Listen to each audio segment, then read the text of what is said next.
Ya, jadi selamat sore teman-teman semua. Jadi hari ini Bu Jessica dan juga Pak Vincent memenuhi panggilan daripada penyidik berkaitan dengan laporan polisi yang sudah dimasukkan di bulan Juni lalu, di mana dalam panggilan ini adalah yang memang kembali lagi melanjutkan pemeriksaan yang memang harus dilakukan. Jadi memang ada beberapa materi yang sudah tadi, cuma itu masuk dalam ini ya kewenangan penyidik. Sebagaimana kita juga mengetahui, diberi kabar bahwa perkara ini sudah naik ke tahap penyidikan dan begitu otomatis itu untuk melengkapi berkas dan sebagainya, bahwa Bu Jessica dan Pak Vincent selalu kooperatif ketika memperjuangkan hukum maupun memperjuangkan keadilan bagi mereka. Jadi kepentingannya begitu. Oh Pak, kalau untuk masalah cabut laporan polisi terlalu jauh lah itu, kan begitu. Tidak. Ya kembali lagi itu hak daripada mereka, prinsipal dengan kuasa hukumnya meminta kita cabut, tapi kan kembali lagi ini kan kepentingan kan ya pada klien kami. Tapi Mas Vincent benar informasinya semalam sudah melakukan telepon. Jadi semalam dia telepon saya, miss call. Tapi saya lagi sedang berjalan di dalam pesawat menuju ke Jakarta. Lalu saya nanya ada apa, telepon, lalu kita telepon, kita ngobrol. Ya mau dibilang kenapa kan, saya kan memang mau damai, saya kan memang mau baik-baik secara pertemanan kita dan kekeluargaan kita. Tapi kan tergantung apa yang mereka menawarkan, perdamaian dari pihak sebelah kayak gimana, kan gitu. Apalagi kan kalau masalah perdamaian itu kan ya sudahlah, kita lupakan pasal-pasal, kita lupakan kuasa hukum kita buat saat ini, kita damai ya hati ke hati, face to face. Kok malah face to face saya ngadepnya sama kuasa hukum dia, itu kan berarti kan nggak mau damai. Saya kan harus ngadep nama CSB-nya sendiri, itu baru damai. Nggak usah pakai kuasa hukum, nggak usah pakai pasal-pasal, udah kita lupain itu aja. Kita kan mau damai. Jadi tapi kalian lihat sendiri nggak ada. Jessica sama Pak Vincent ini ingin bertemu langsung gitu loh, face to face dengan si CSB-nya, kan begitu. Saya pun sebagai kuasa hukum juga terbatas, kan begitu. Sama, kita kalau mau mediasi ya silakan, tetapi bagaimana dengan inginnya Bu Jessica sama Pak Vincent bertemu langsung supaya enak dibicarakan, kan begitu.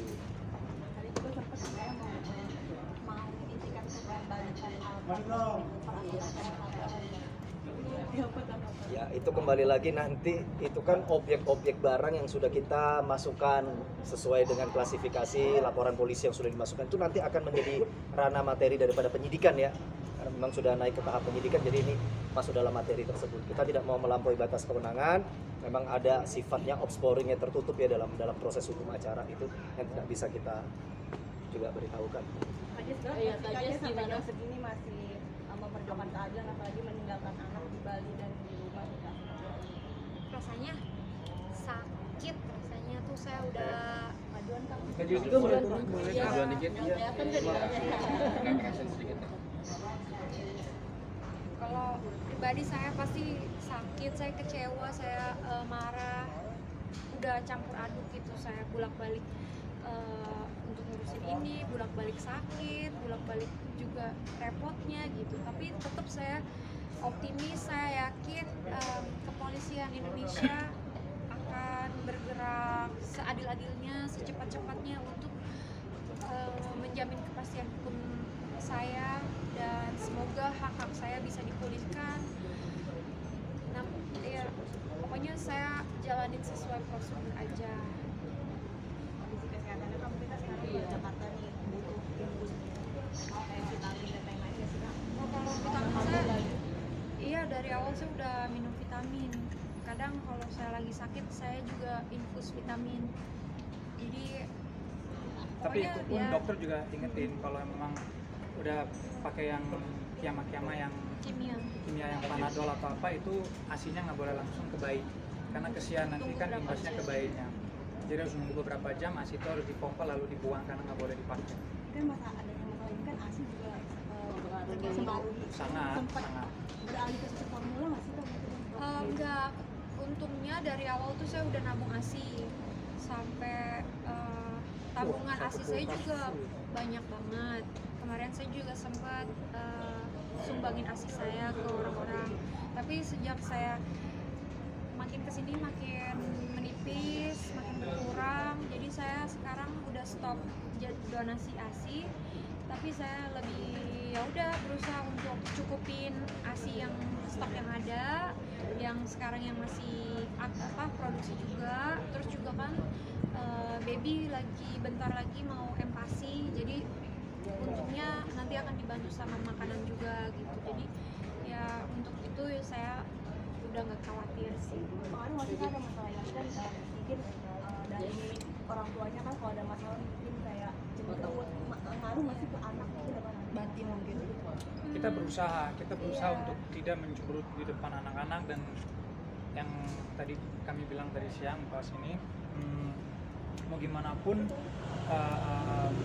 momentumnya kayak gimana, kita sebagai orang tua wajib senyum di depan anak karena kesian anak. Anak jangan sampai Jangan tahu, sampai mereka tahu, jangan ikut ikutan. sedih, kan itu kan bisa ngaruh ke mental. Meskipun sebenarnya El Barak tahu gitu, karena beberapa kali dia mergokin saya nangis atau saya sedih gitu, tapi saya tetap kasih tahu El bahwa ini semuanya pasti akan berhasil baik, karena gimana pun juga Mama terus berjuang buat keadilan. Pokoknya kita percaya hukum Indonesia, El, jangan ikutan sedih, pokoknya El harus tetap happy gitu. Ini pasti akan berakhir kok gitu. Kayaknya sekarang sorry keuangan kamu gimana, sempat rugi banyak gitu kan. El udah masuk kuliah, udah masuk sekolah, anak-anak juga udah, si baby juga harus dipikirin gitu kan. Ya kalau anak-anak sih kan untungnya ada suami gitu ya. Kalau saya sendiri itu aja, paling saya tuh kan udah ada rencana planning, kayak misalnya saya kredit rumah, saya udah ada rencana planning bayarnya gimana.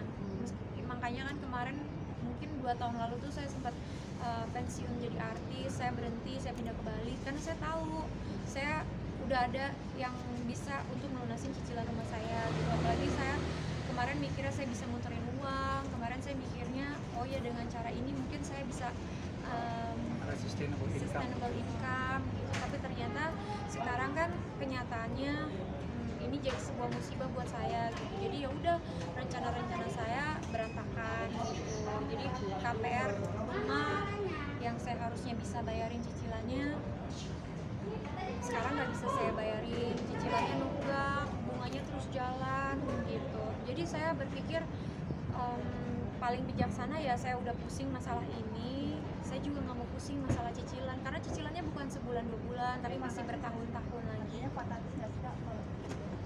Ya buat saya fantastis ya, karena sekarang saat ini saya nggak aktif di dunia hiburan gitu. Saya saat ini saya masih ngurus bayi saya baru berapa bulan gitu. Jadi ya kan rumah. Ada rencana bisnis baru nggak sih Kak di tahun ini? Udah berapa bulan sorry? 3 bulan. Kalau untuk rencana bisnis di tahun ini Kak, Kalau bareng sama suami? jujur Kita otak selesaiin saya ini dulu, iya otak satu-satu saya dulu tuh lah. aduk-aduk ya, karena ini bener-bener ngeganggu batin mental saya, ngeganggu kesehatan saya juga, waktu ya semuanya. Jadi saya mau fokus masalah ini tuh bisa selesai dulu gitu. Saya juga mau buka usaha bingung modal dari mana gitu. Jadi udahlah saya selesain aja dulu. Saya berusaha, saya optimis, berjuang agar keadilan bisa ditegakkan, bisa memulihkan hak-hak saya. Jadi ya udah itu aja dulu saya fokusnya. Ada khawatir nggak Kak gara-gara tentang resesi di tahun ini? Cicilan yang rumah ada lagi yang lain masih belum dibayar. Kita lebih fokus ke ini aja deh perkaranya deh, jangan lihat ke pribadi masalah keuangannya. Gimana tadi pertanyaan? Ada sedikit khawatir nggak tentang resesi yang bakal ke depannya? Itu dia resesi kan 2023, itu juga yang saya pikirin. Rumah saya kan KPR, Iya. kita nggak tahu kalau bunga floatingnya bakal naik atau enggak di resesi 2023. Kalau bunganya floatingnya naik, hancur lah saya, makin habis saya. Makanya itu saya bijaksananya adalah saya mau nggak mau saya lepas rumahnya. Saya tahu itu rumahnya saya beli buat El Barak, tapi saya yakin ke depannya kalau saya ada rezeki, saya pasti bisa kasih hadiah yang lain buat anak saya gitu. Jadi banyak alasan lah mengapa saya harus melepas rumah saya gitu. Berarti Kak Vincent ini menolak untuk Mini Cooper dan Alphard-nya dan berdamai atau gimana sih Kak Vincent? Gimana? Menolak, berarti ini benar-benar untuk berdamai ketika mereka mau membalikan Mini Kita lihat aja dulu penawaran dari mereka gimana. Nanti kalau emang cocok bagi kita akan damai. Tapi kalau tidak, ya sudah enggak. Gitu aja. Kenapa sih dari awal terlalu percaya dengan Iya, orang lebih menjodorin uang sebelumnya. Ya, Ya kita kan temen ya awalnya gitu, terus udah gitu sosok ini tuh memberikan apa ya, gambaran bahwa dirinya tuh orang sukses, bahwa dia tuh yang entrepreneur, terus kenal banyak orang gitu, punya koneksi yang bagus gitu. luas dianya tuh, kenalannya dia tuh luas.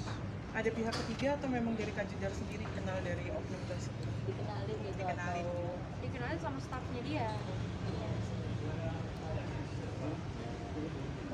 Bang, mungkin terakhir apalagi ke depannya? Mungkin Bang poin-poin nanti yang untuk mediasi seperti apa? Ya, kalau dengan prosedur hukum ya kita tetap akan mengikuti terus kan begitu.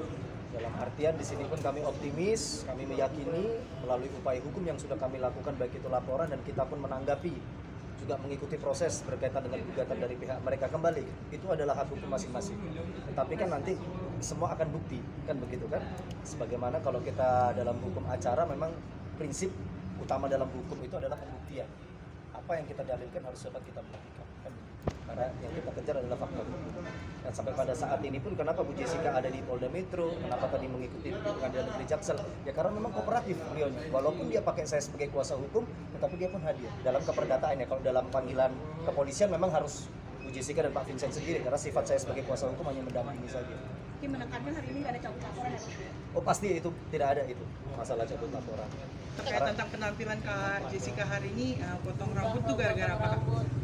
Hmm, Ngaruh nggak sih Kak? iya ini Ya. alasan utamanya ini saya mau support cancer survivor, iya pejuang cancer gitu kan. Jadi saya potong rambut 23 cm untuk dijadikan wig untuk disumbangkan, didonasikan untuk pejuang kanker. Itu pertama. Kedua juga mungkin ya rambut saya ya biar potong rambut biar lebih fresh aja, terus biar lebih ringan aja lah. Berarti sebelum ke persidangan ya ceritanya. Enggak, Ya buat memang tujuannya mau potong Donasi. rambut itu dulu, donasi rambut. Ya, enggak lah, saya baik-baik aja. Saya punya Tuhan yang besar, yang kuat, yang tahu mana yang benar, mana yang jujur, mana yang baik. kalau dari Kak Vincent sendiri ngasih supportnya seperti apa Kak ke Kak Jessica? Kamu nanya saya tuh, kamu nanya istri tentang saya, makanya supportnya ya sebagai suami tetap berada di sisi dia. Yang terutama aku harus support di mentalnya. Kenapa? Bukan dari kesehatannya dia doang, tapi juga ngaruh ke Bidon. Kalau El kan usianya udah 8 tahun, mau dibilang mandiri, sangat mandiri, ya kan? Tapi buat Baby Don kan mau nggak mau harus didampingin oleh ibunya 24 jam. ASI, makan apa semuanya, dan tetap yang harus bangun pagi subuh kasih ASI kan jazz. Jadi saya tuh supportnya tuh kebanyakan di mentalnya dia. Dan iya ada banyak pertanyaan soal keuangannya kayak gimana. Saya pun pribadi ada bertanggung jawab saya tuh sendiri. Karena ada musibah ini saya nggak bisa jadi pahlawan. Ya udah saya aja yang bayar. No, itu bukan money management namanya. Orang yang berkomentar kayak gitu berarti belum mengalami atau belum punya pengalaman lah di bidang ini. Masa iya saya sekarang harus oke, saya jual ini lalu saya bayar dia. Malah kalau saya ngelakuin itu bisa jadi bumerang di dalam rumah tangga kita, ya kan? Belum tentu. Jadi mau dibilang support, saya sangat support kok. Cuma memang lagi kena musibah, ya kan? Apalagi kalau kita nggak salah, ya sudah kita ngadepin aja musibahnya. Aku sering bilang sama dia, jangan pernah takut kalau kita salah, jangan pernah mundur. Selama kita benar, selama kita yakin bahwa kita tuh tidak salah dan ada bukti keras, kita akan berjuang mau gimana pun. Apalagi Indonesia negara hukum, ya kita akan fight dan kejar keadilan kita. Jadi kalau masalah rumah mau dijual mau disewa itu balik lagi guys, itu hak istri saya. Sebelum dia nikah sama saya, dia sudah, itu haknya dia, ya kan? Kalau emang buat dia, menurut dia itu lebih pantas dan lebih baik, ya sudah, nggak apa-apa. Mau itu pun tidak dilakukan, ya sudah, memang duit yang dia rencanai untuk bayar kreditnya sekarang tidak bisa karena ada musibah, berarti ada plan B. Sesama kita harus mikirin gimana caranya kita harus bayar kredit ini ke depannya dengan saya sekarang di hidupannya dia. Jadi kita sekarang kerja bareng karena kita udah menjadi satu. Jadi jangan menggiring opini, suaminya ini nggak ada duit ya. Oke, buat kalian kalau memang terasa saya nggak ada punya duit nggak apa-apa. Saya nggak kasih kalian makan, saya kasih istri makan yang paling pentingnya nggak. Apalagi anak dan juga sekolah yang benar, itu yang paling penting, itu yang saya utamakan. Kayak gitu. Jadi support system saya benar-benar di mental dan fisiknya dia.